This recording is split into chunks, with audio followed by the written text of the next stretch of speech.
Bem-vindos ao Globaliza, seu canal no YouTube. Hoje, no quadro Globaliza Entrevista, vamos conversar com o Rubens Andrade, filósofo, professor e meu amigo, acima de tudo. Rubens, um papo bem informal. A gente participa do debate Globaliza todo final de semana, discutindo ideias, mas a gente não teve ainda um momento para falar um pouco, para o internauta conhecer um pouco mais de você. Você hoje vai falar um pouco para a gente sobre o teu livro, que é o Movimentos Sociais em Rede. Mas antes disso, quem é Rubens Andrade? Você é do Rio, de Salvador? Fala um pouco da tua carreira, da tua vida, para a gente conhecer um pouco você. Eu gostei dessa, do Rio a Salvador, né? Ou seja, do mundo.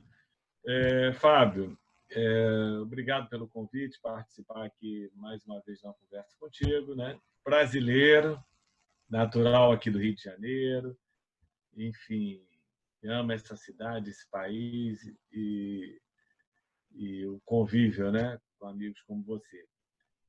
Sou professor,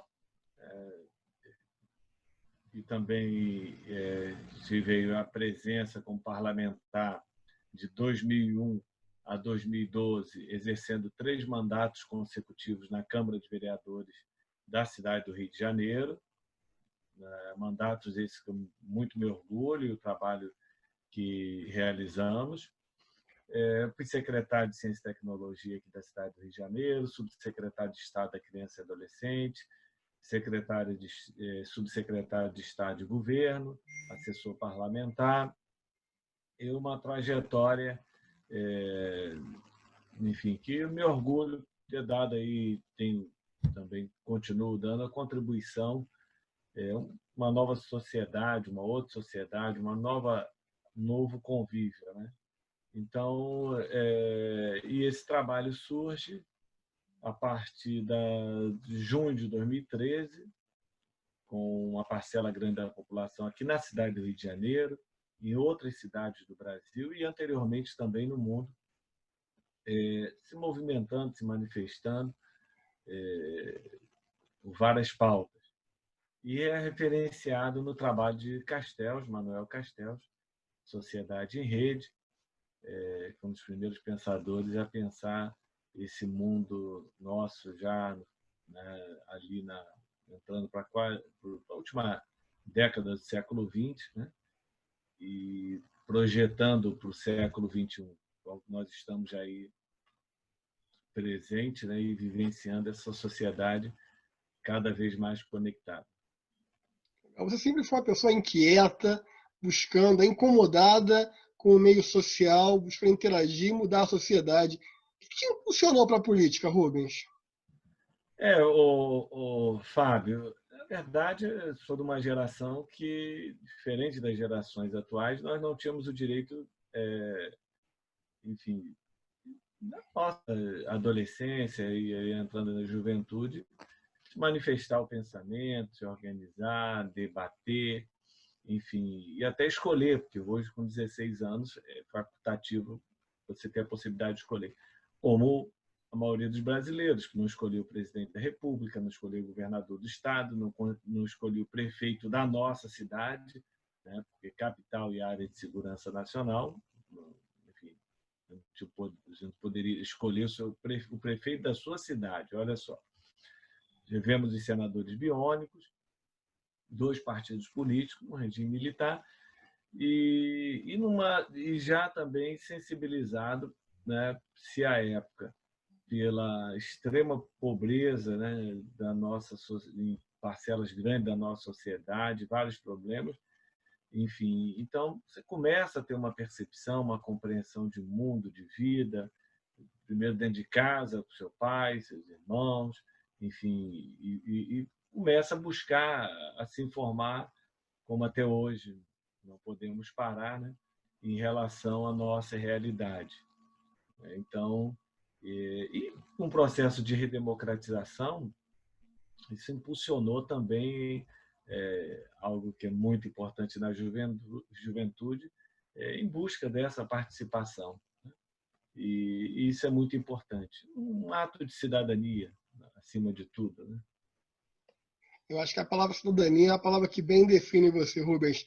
Eu já tinha essa concepção. Nós vivemos num mundo político, num mundo onde nós precisamos participar, nós somos afetados e afetamos a quem está do nosso lado. E sempre, desde que eu te conheço, a gente sempre teve esse bate-papo do que a política não há que ser demonizada. Há que ser expurgar os maus políticos, as más práticas, mas a política é uma necessidade de uma sociedade urbana, de uma sociedade que vive nos grandes centros, que interage com o campo e que é globalizada. Esse sentimento de política também ajudou você na concepção do teu livro, Movimento Sem Rede? Tem uma ligação Sim, com a política? com certeza, com certeza. A experiência conta muito. E a participação, porque a política você faz de forma coletiva, tá certo? E sempre tive uma atuação no sentido orgânica, seja desde a época que começamos a atuar em associações de moradores, a Federação das Associações de Moradores do Estado do Rio de Janeiro, grupo de estudos, debates, congressos, convenções, seminários, enfim, palestras. Então, todo é um processo de formação. Então, isso se dá de uma forma organizada, até quando mesmo você define o apoio às candidaturas que você vai fazer do ponto de vista político partidário. E também, né, uma atuação do ponto de vista partidário. O exercício do mandato, disputar a candidatura, ela foi um desdobramento dessa atuação, em que várias pessoas, naquele momento em que nós estávamos referenciados em um parlamentar que resolveu não disputar a eleição, o conjunto dessas pessoas entenderam a importância que eu deveria levar à frente esse trabalho. Enfim, então, sempre fizemos de forma transparente, aberta, participativa, andando toda a cidade, onde convidados estávamos presentes, né? Nunca tivemos assim um nicho eleitoral ou reduto, ou comunitário, ou de área, ou de curral, enfim, e sempre buscando discutir a cidade como um todo, porque esse é o papel do parlamentar. No caso do município, né, tendo a compreensão do nosso território, da Urca até Santa Cruz, Campo Grande, Anchieta, Pavuna, ali Vigário Geral, enfim, esses limites, né, até a Barra, é a nossa cidade. E isso é muito importante porque nós aprendemos muito nas visitas técnicas, nas instituições, em reuniões comunitárias, naquele local que as pessoas têm problemas sérios e que são colocados para compreensão. Então, é um aprendizado e um ganho muito grande, entendeu? Então, essa história, né, esse acúmulo, contribuiu muito para essa compreensão de movimentos sociais, não mais do ponto de vista locais, orgânico, mas em rede também, como é que ela se deu. Bom, fala um pouco então agora do livro. Eu estou dividindo com nossos internautas aqui. Qual foi foi o mote do livro? Olha, em que momento você falou assim, eu vou escrever um livro? Foi em cima de um projeto? Foi uma pesquisa que você já desenvolvia? Foi sim, em cima de um projeto junto à Fundação Getúlio Vargas. Quando ocorre ali em junho de 2013, estava no café, ao lado de um professor, quando vejo na televisão manifestação na Avenida Rio Branco. Milhares e milhares de pessoas, naquela manifestação estava mais de 20 mil a 30 mil pessoas. Primeiro eu me surpreendi com aquele, né, que estava acontecendo, porque eu não vi nenhuma propaganda no rádio, na TV, não recebi nenhum panfleto no centro da cidade, uma ligação, um telefonema, não recebi nenhum torpedo SMS, não vi carro de som, não vi painel publicitário, não vi jornal, matéria paga em jornal, enfim, rádio, nada. E, de repente, quase 30 ou 30 mil pessoas na Avenida Rio Branco e tendo como o tema a questão das passagens, porque sempre era feito no início do ano, em janeiro, o aumento das passagens. Naquele momento, por determinação, orientação do governo federal, para não contar com a inflação, enfim, naquele momento, jogou para junho. os 20 centavos, né? Que é o que pode, muitas vezes na história não podemos pensar, mas o que são 20 centavos? Né? Isso a cada dia, em 20 dias, né? Enfim, estão falando de que R$1, né? Enfim, por R$2, se for passagem de volta por semana, 4, 6, R$8, não é isso? Se me falha a memória aqui. Só que os 20 centavos foi o gatilho, e nesse trabalho eu coloco lá uma imagem que isso não são pelos 20 centavos que uma das pessoas manifestantes levam uma faixa para manifestação. Pois bem, e ao lado esse professor até falou que baita manipulação. Eu falei, pô, mas manipular 30 mil pessoas durante a semana, final do dia, né? E aí você procurava um líder, um carro de som, um partido, uma instituição e nada.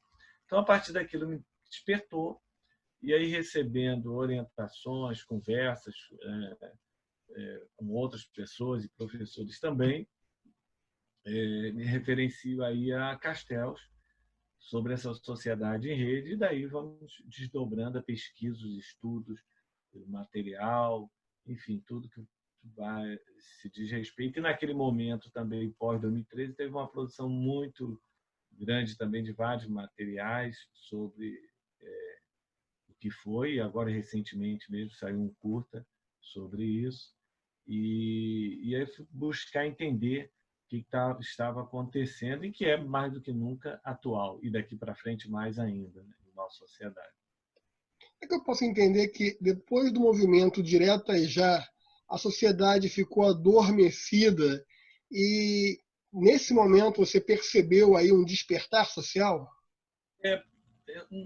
Eu penso que não ficou adormecida porque teve as Direta Já e se criou em 1995, eu sempre relembro isso, só para ter um marco histórico, cultural, social, político na nossa cidade.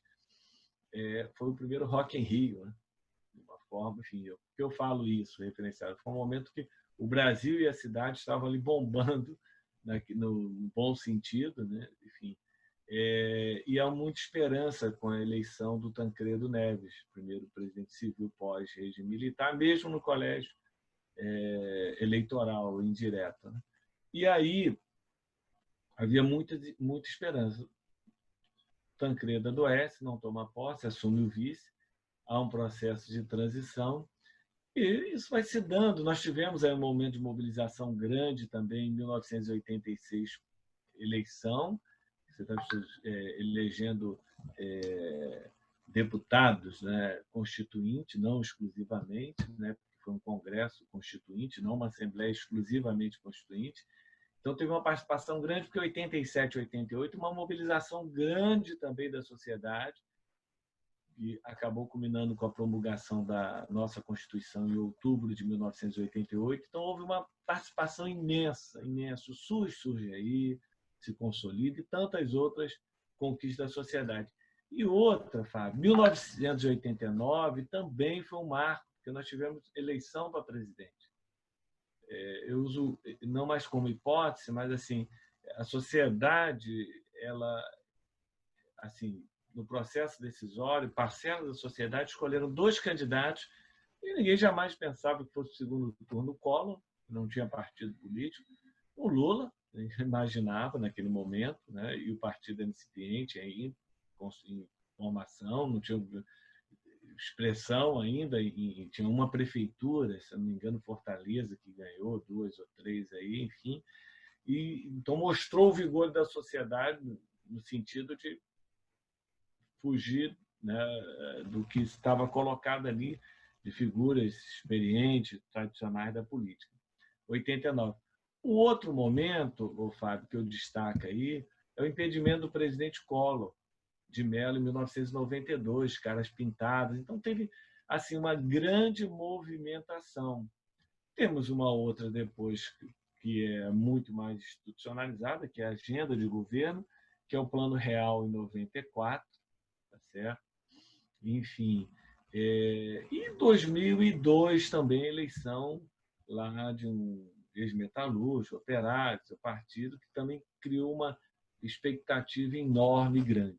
Mas, a partir de 2005, com o surgimento do mensalão, a partir daquele momento, que alguns achavam que o presidente ia definhar, ia sangrar até a eleição de 2006, mas que não foi o caso, porque a economia ali, né, dando sinais, emprego e tudo mais, ganhou a eleição, voto econômico, estou resumindo aqui. E 2010, né, onde o PIB foi lá em cima e ele elegeu, como falou, um poste, né? Isso é a palavra do presidente à época, de poste em poste vamos iluminar o Brasil.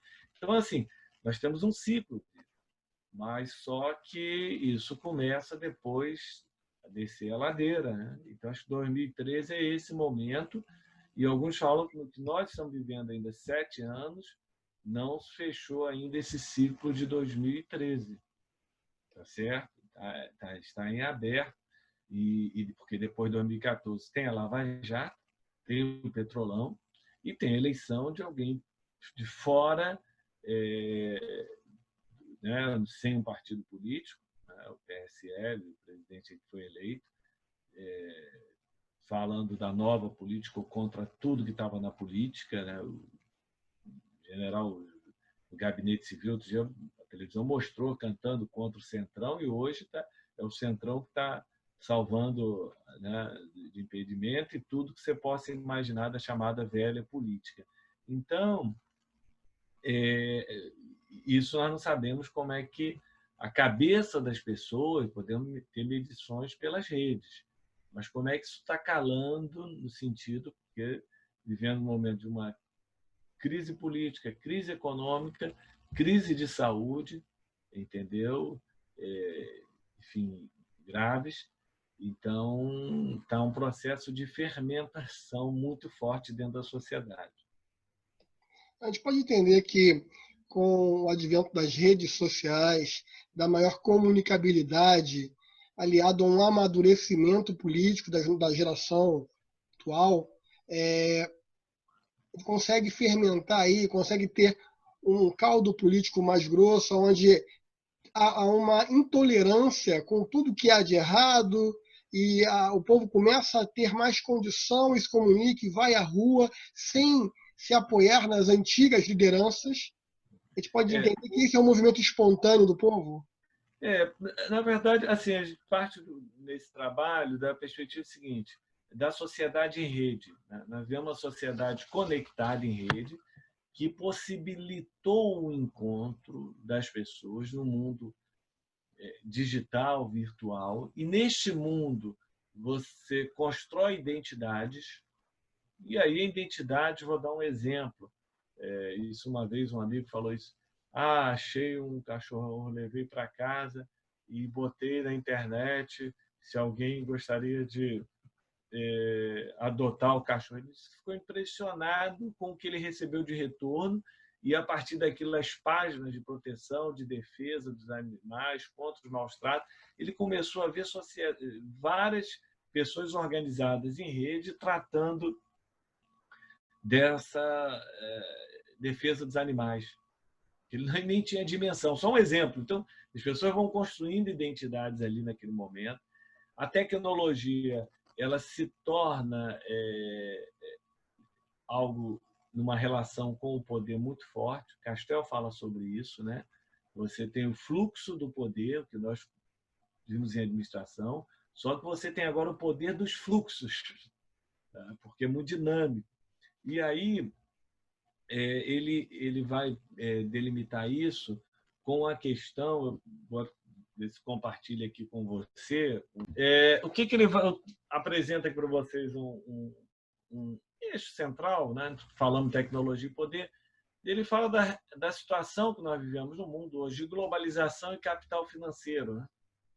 É uma relação direta, forte, né? Não tem pátria, dinheiro fazendo dinheiro, então isso vai provocando fragilidade das pessoas, medo com o amanhã, perspectiva de vida, não é mais, vamos lá, na geração dos nossos pais, avós, tinha assim, uma perspectiva, uma carreira, vejo os jovens. Então, nós temos aqui a conectividade, mobilidade também muito grande. Você que atua muito na área aí, da aviação, aeronáutica, enfim, sabe disso também, né? Se comparando com os dados passados, enfim. Mas essa conectividade. E aí nós enfrentamos, independente da questão ideológica, partidária, de mundo, onde seja, a questão do Estado mesmo, o aparato de Estado dessa máquina, a representação, a legitimação e a questão de uma democracia informacional. Porque vários autores hoje da ciência política falam da crise da democracia liberal. Então, isso proporciona, à luz de Castells, uma democracia informacional. E aí entra o papel das cidades e o espaço dos fluxos. Lembrando que isso aqui também provoca muita polêmica também do ponto de vista político, né? Porque tem alguns que falam o Estado Nacional, não sei o quê, mas o Castells se referencia. Cada vez mais nós vivemos nas cidades, é isso? O Brasil, exemplo, comparado a 50 anos atrás, 85% ou mais vivem nas cidades. Essas cidades imensas, ou megalópolis, ou regiões metropolitanas, como nós temos aqui no Rio de Janeiro, transcende o Rio de Janeiro. E aí, uma coisa são os espaços dos fluxos, né? Aqui são os espaços dos lugares, as cidades, ele se referencia a isso. E o espaço dos fluxos está aí no mundo virtual digital. E em um determinado momento isso cria pontos nodais que as pessoas se identificam. E daí a questão do aumento da passagem. Então, nesse espaço dos fluxos, cria-se identidades que pode se manifestar no espaço dos lugares. Eu vou apresentar aqui uma imagem que é muito interessante no sentido de somos a rede social, ou seja, nas ruas. Como é que você sai do mundo virtual e se materializa? Matrix? Ainda não. Mas se, por um lado, as redes potencializam o movimento, ele também não perde um pouco do foco? E aí você começa a fazer discussões paralelas. Sim. Boa pergunta. Eu também te apresentar aqui uma imagem que é isso. É o Facebook nas ruas. Cada um faz seu cartaz, faz seu tema, bota para fora, quase que uma catarse coletiva. É isso também. E esses movimentos eles podem ser para o bem ou mal. Eles podem ser conservadores quando não reacionários, ou até de mudança. Não tem uma característica específica. Então, e aí entra a questão do sistema político em xeque, dessa representação, e um clamor cada vez maior por transparência e participação. Ok? Então, é algo presente. E aí, aqui, no caso referenciado, nós vamos ter a manifestação em junho de 2013, a cidade do Rio de Janeiro, a Câmara dos Vereadores, política e representação, manifestações, mobilização e movimentos sociais. E aí tem a ocupação da Câmara, é um dado também muito forte. E duas questões que estavam em pauta na Câmara e muito polêmica. Uma era a questão da CPI dos ônibus, Comissão Parlamentar de Inquérito, que até hoje existe a dúvida e questões. Como é que é calculada a tarifa de um ônibus? Numa cidade quente, que 100% dos ônibus não são climatizados, boa parte montada, né, sobre chassi de caminhão, não acessível, em que o motorista dirige e cobra, e que quando você entra, joga para um lado e para o outro. Então, e que não é um transporte de massa, né? Porque o transporte de massa é o metrô, é o trem, é o VLT, barcas, enfim. E o outro era o plano de cargos e salários. Então, quando ocorre isso, ocupa a Câmara, é porque esse ponto aqui, apresentado diálogos, não existe mais. E aí nós vamos ter alguns pontos que é o seguinte, Fábio. Uma surpresa geral, que foi o que eu constatei particularmente em 2013, mas mostrando que esses fenômenos sociais não surgem da noite para o dia. Há um rompimento de uma aparente estabilidade. Você vê muito isso nas pessoas idosas ou de outras gerações. Porque no meu tempo, na minha vida. Muitas vezes conjectura o mundo, uma realidade que nunca existiu. Estava no pensamento dele, ou ele não via também, né? Porque não tinha esses acessos todos. E aí apresentamos várias questões e o resultado disso, que nós vamos ter Facebook nas ruas, revogação do aumento das passagens, você lembra disso? Votações de projetos pelo Congresso Nacional, propostas e programas, e que alguns analistas avaliam que ali você constitui espaço para promover investigações, desdobramento depois disso. Então, foram conquistas da sociedade. E muitas vezes as pessoas não conseguem dimensionar isso de forma perceptível. Aqui, essas são duas imagens interessantíssimas, Fábio. porque aqui essa imagem que não é trabalhada, né? Hoje usamos a máscara por conta do Covid-19. Mas olha o que nós temos aqui na mão, a Constituição de 1988. Isso é de uma profundidade, né? Você não está levando aqui...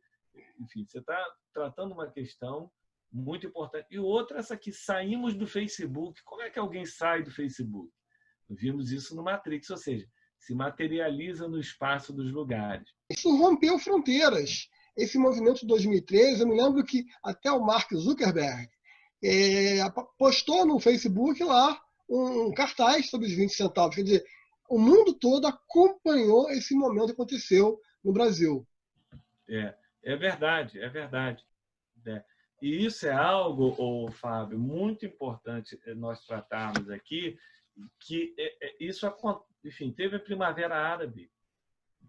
Nós tivemos Occupy Wall Street, tivemos a Espanha, tivemos em várias partes do mundo movimentos, e tende também a se tornar crescente por conta dessa nova realidade.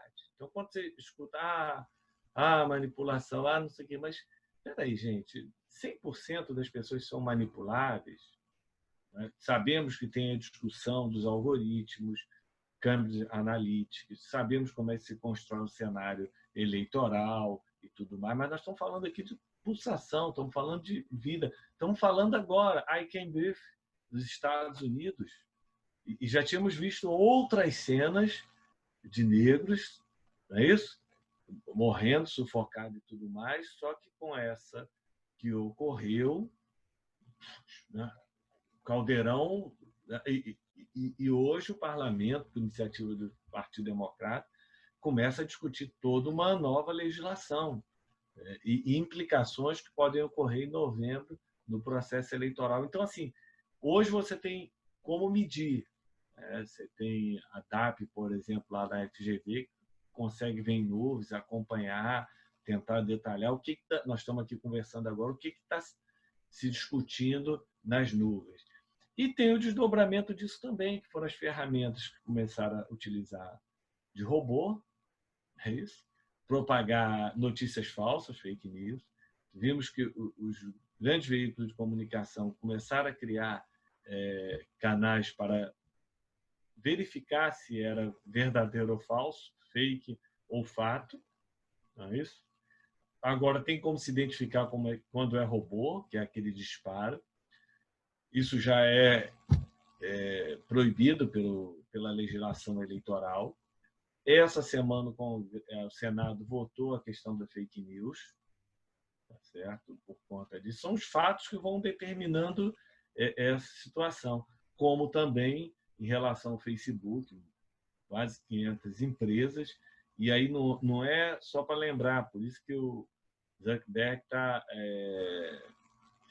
não está querendo negociar nada, porque pensa que essas empresas vão voltar, e mais do que isso, elas não chegam a 10% da verba publicitária, porque são as menores, médias e tudo mais, mas é um posicionamento em relação a se utilizar de notícias falsas, né, fake news, para influenciar pessoas ou falar aquilo que as pessoas querem ouvir. Isso é outra coisa muito interessante na política. Não acredito mais em ninguém, é tudo igual. Mas chega numa próxima escolha, o cara que falar aquilo que a pessoa deseja ouvir, mesmo que não consiga implementar, as pessoas vão lá num ato de fé, crença, esperança, em acreditar em algo que vá salvá-lo, né? Ele repete,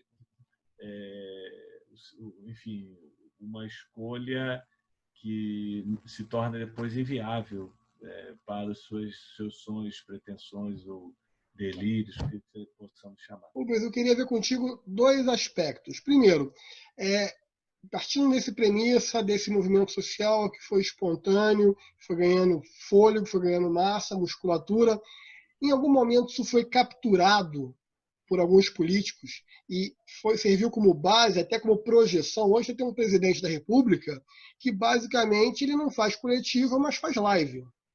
Certo. Ele se aproxima, quer dizer, ele foi o primeiro a capturar isso, e ele reputa, ele exalta que foram as mídias sociais que o elegeram, é onde conseguiu um movimento de um parlamentar que ele mesmo se autodeclara como de baixo clero e que foi galgando uma repercussão política em cima de uma situação também de contradições.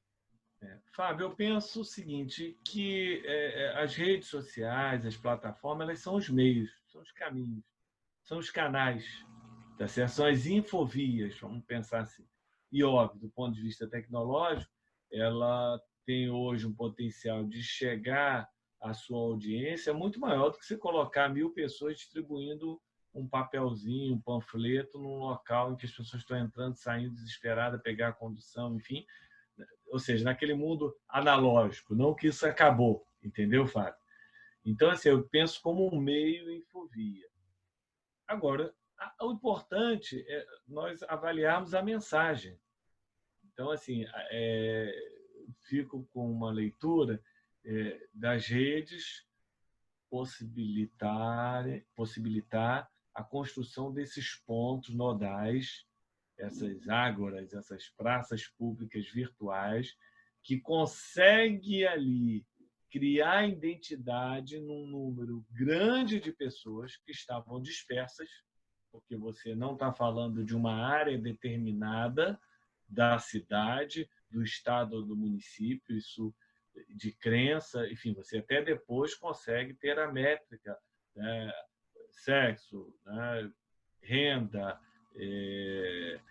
formação educacional, enfim, tudo isso. É possível depois você ter a medição sobre isso. Mas, na verdade, cria uma identidade. Cria uma identidade. E hoje, os atores políticos, sociais, culturais, intelectuais, em sua maior parte hoje, estão nas redes, né? Os influencers, não é isso? E ainda mais em tempos de pandemia. Esse era o ponto que eu ia colocar. Será que a pandemia ampliou mais ainda.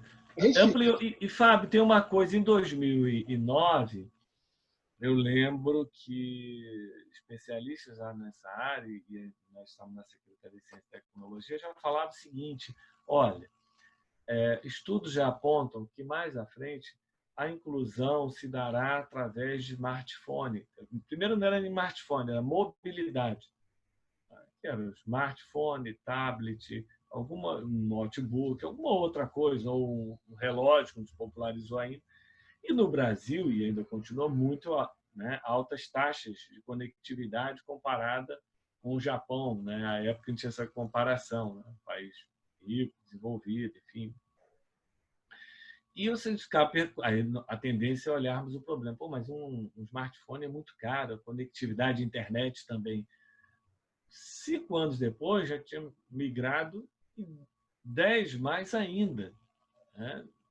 Podemos estar aqui conversando no celular, em qualquer lugar. Você não é nem mais o desktop, nem nada. Então isso propiciou também, em que pese 25% ainda com problema de conectividade no Brasil, que é relação fruto da nossa desigualdade social e econômica, enfim.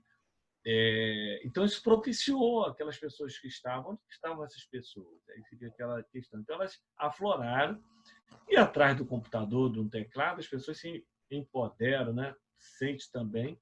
E aí o que pode ocorrer são os haters, né? Ou seja, colocar para fora muito ódio, muito rancor, muita raiva, muita ira, muita vingança, muita inveja, muito tudo que não construa uma civilização. e gerar uma rede numerosa. Entendeu? Então, o Castells, quando fala isso, é muito interessante. Você pode usar para posições conservadoras, revolucionárias e até reacionárias, também dentro ou progressistas, também dentro das redes. Então, criou-se uma identidade ali. Né? É óbvio, tem um fator também que faz com que crie uma onda naquele determinado momento, entendeu, Fábio?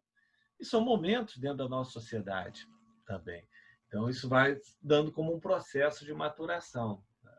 Mas, em linhas gerais, ser capturado aí é que está, por exemplo, o partido político que estava no poder em 2013 sempre teve construiu, né, foi um partido que surgiu e se construiu dentro dos movimentos sociais tradicionais, analógicos, de forças políticas, tomou um susto.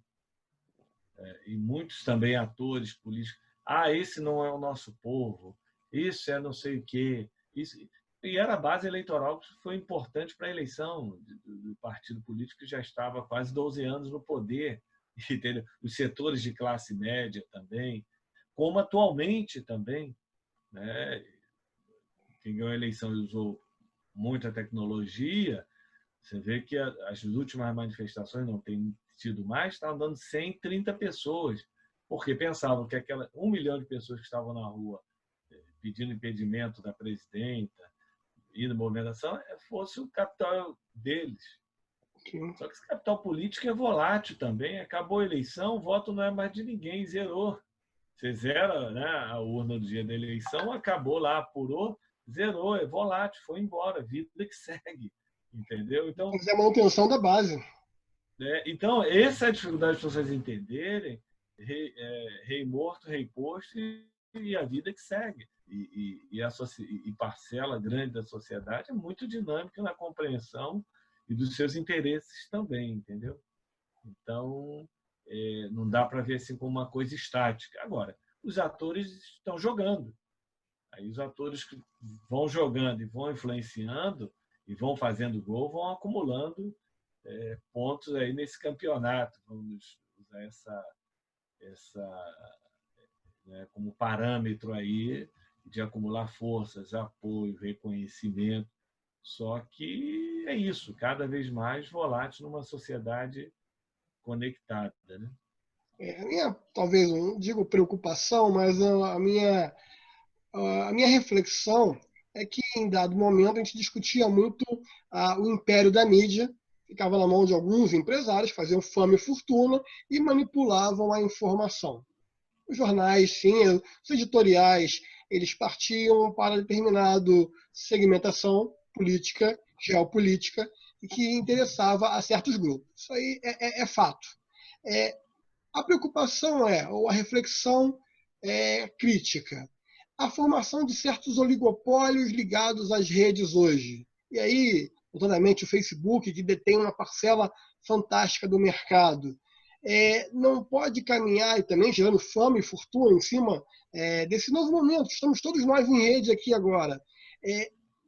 Isso gera uma democratização. Em algum momento, a gente pode perceber que há uma segmentação direcionada a certo, como por exemplo a eleição questionada até hoje Donald Trump. Ô, Fábio, eu quero remontar aqui a Assembleia Nacional Constituinte, conversando com um ex-deputado federal que foi constituinte em 1987, 88. Ele relata que ele e a bancada que ele integrava à época apresentaram um projeto não pelo controle dos meios de comunicação, mas sim pelo fim dos monopólios dos meios de comunicação, algo que os Estados Unidos já praticava à época, ou seja, você não poderia ter grandes corporações que dominassem vários meios de comunicação. Você tinha o seu canal de televisão de uma empresa, TV não poderia ter, o jornal também e rádio, né? Ou seja, uma estrutura em todos os meios de comunicação. E o interessante é que eles não contaram com apoio, ele relata isso, de atores que depois queriam sim fazer, quando chegaram ao governo, o controle dos meios de comunicação. Olha só como a vida dá a volta. Os Estados Unidos, não sei afirmar se ainda mantém essa legislação. Tá? E o interessante é que quando as pessoas chegam ao poder, partem dessa lógica ou esse pressuposto. Né? Eu tenho que, já que eu não consigo, eu tenho que desprezar a opinião publicada, veiculada, mediatizada, enfim, ou veicula, enfim, seja lá o nome que nós possamos usar aí, ou enviada, né? Enfim, compartilhada, enfim. E é impressionante isso, é muito impressionante. E aí eu volto a uma questão, uma reflexão, é essa questão de que as pessoas, como 100% das pessoas, fossem manipuláveis. Pode ser influenciada, porque não, todos nós somos influenciados, enfim, cabe processar isso. Nós não podemos permitir um processo eterno de infantilização, quando não imbecilização, vamos chamar assim, né? Imbecilização, que é o nome que a gente possa chamar, que também, para alguns canais ou programas, faz parte do jogo, porque ele sabe e quer a clientela dele ali, e é uma relação também. E também, de outro lado, tem aqueles que falam, não, eu gosto de ser tratado assim, eu gosto de ser tratado dessa forma. Por que não? Não tem o dito popular, me engana que eu gosto. Nós temos uma coisa assim muito reativa em relação a isso. Pode ocorrer isso, mas daí dizer que é um universo total da sociedade, aí realmente rebaixar a capacidade das pessoas, da maioria das pessoas, refletirem e influenciarem outros. Tem um efeito manada? Podemos também ter essa compreensão. Mas, Fábio, hoje a percepção que eu tenho é que esses grandes meios de comunicação já perceberam que eles precisam mudar e se adequar. Você perceber vários programas de noticiário em televisão, jornais, telejornais, você percebe que toda hora estão divulgando. Manda o seu vídeo pelo Zap. O que você vê e registra. Porque eles não vão ter grana para contratar equipe, carro, câmera, não sei mais o que. Você vê que tem jornais aí que praticamente são feitos agora diretamente com imagens feitas pela população. Vamos aqui viajar um pouco, no bom sentido, nós devemos partir para tecnologias que brevemente vão estar entrando dentro da TV, a TV entrando dentro da nossa casa, ou seja, você tendo a câmera ali, você está assistindo a TV, e já ocorre, né, quando você faz isso, né, e cada vez mais a TV ela entra na sua casa e chama para isso. Você vê os artistas agora em live, os canais divulgando, enfim. Então, esses canais já perceberam isso, começam a investir nessas plataformas digitais, tá certo?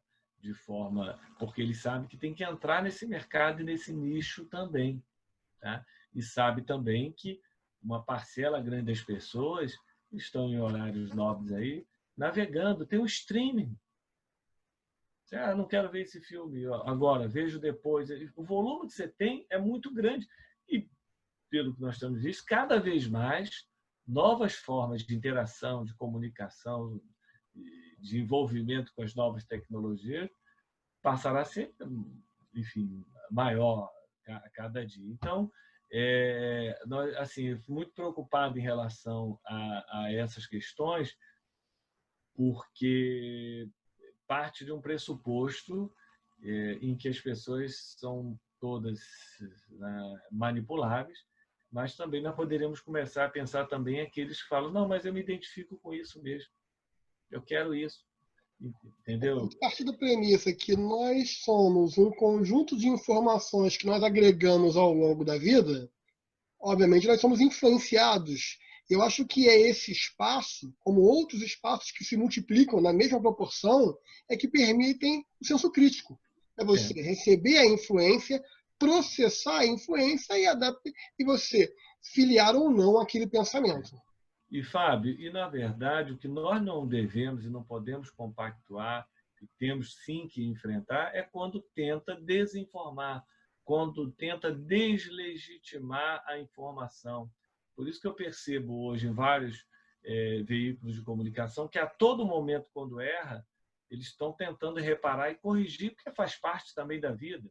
A informação, o dado, direito, não é nem mais direito de resposta, entra em contato para ter o contraponto e tudo mais. Agora, que podem pesar a mão em determinada linha editorial, em determinado caminho, isso é óbvio. Nos Estados Unidos, por exemplo, você tem que ver verdadeiros canais que são claramente pró ou contra o governo, ou seja lá o que for, enfim, muito mais aberto, muito mais, vamos dizer, militante do que a nossa realidade. Mas nós temos que preservar a informação, o contraditório, porque tem isso também, as pessoas não querem o contraditório, elas querem que aquele canal de comunicação veicule o que elas querem ouvir ou ouvir. Sim. E penso que hoje o que está faltando é isso, e vejo várias matérias, debates, e não vejo o contraditório, entendeu? Pensamentos diferentes sobre o mesmo tempo, 2 ou 3, tá? E de forma fundamentada. E isso eu particularmente sinto falta, esse contraponto. Não é um contraponto infantil, de um posicionamento político, ideológico da área. Não, é sobre, enfim, você pega o debate econômico nosso, até antes, até a pandemia, você só tinha um diapasão, um diapasão, um diapasão. Você entra no início do ano, o resultado do nosso PIB ano passado. Completamente diferente do que eu passei ouvindo 2019 o ano inteiro. Então tem alguma coisa errada em relação a isso. E aí você buscava uma outra informação minoritária, enfim, pesquisadores, estudiosos da área, você começava, peraí, isso não é... Aí quando vem o resultado. Aí agora a gente tem uma situação concreta, grave, aí você percebe agora um conjunto, né, de atores que passaram a vida toda falando sobre isso e fala, acabou. O mundo é outro.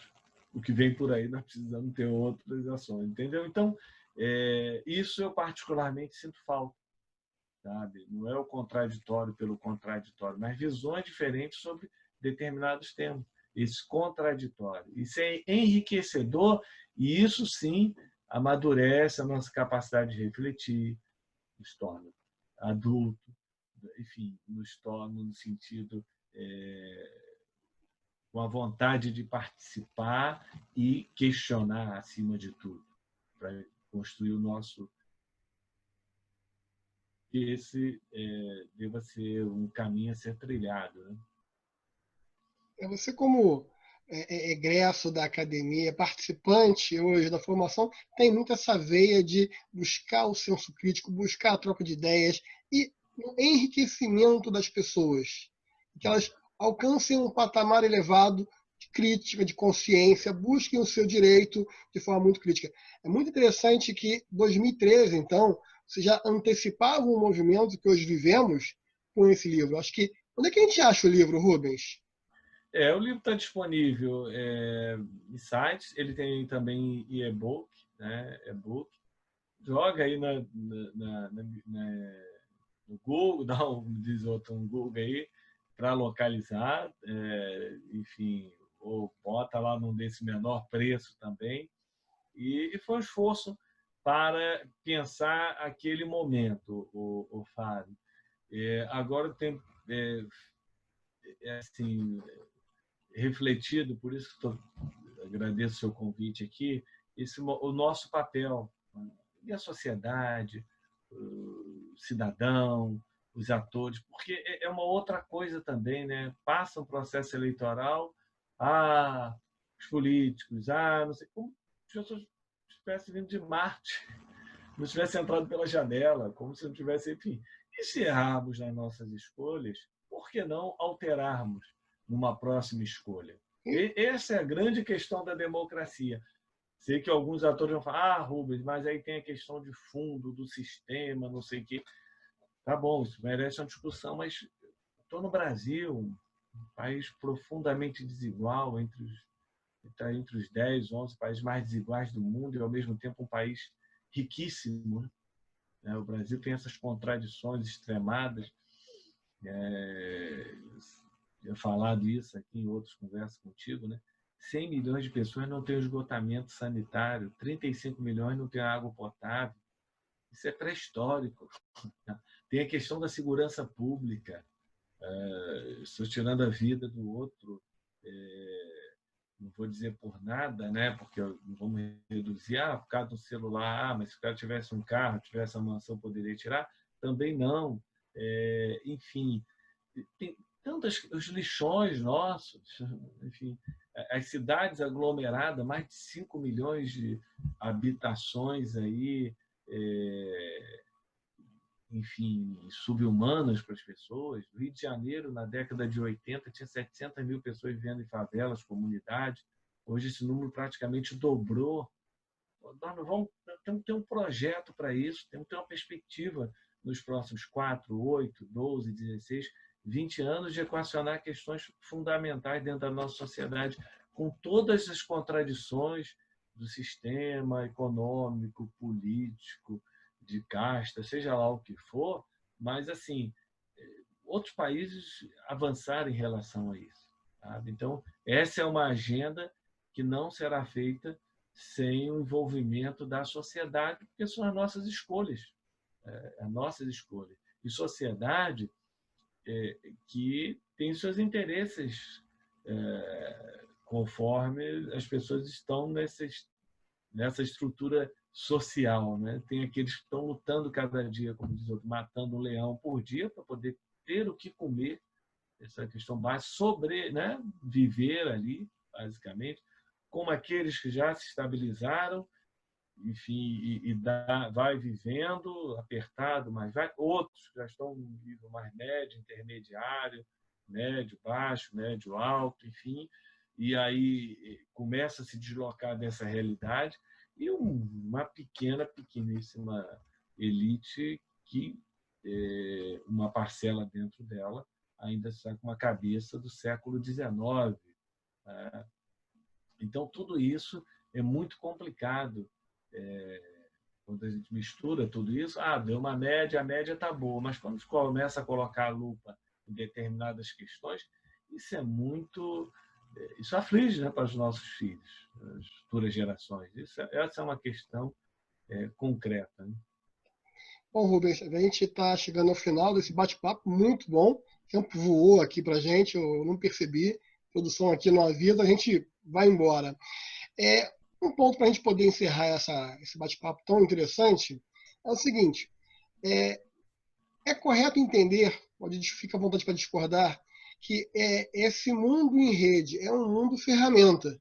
Porque nesse momento que a gente está sem a interação física, a ferramenta ela tem a sua utilidade, mas não tem a sua efetividade.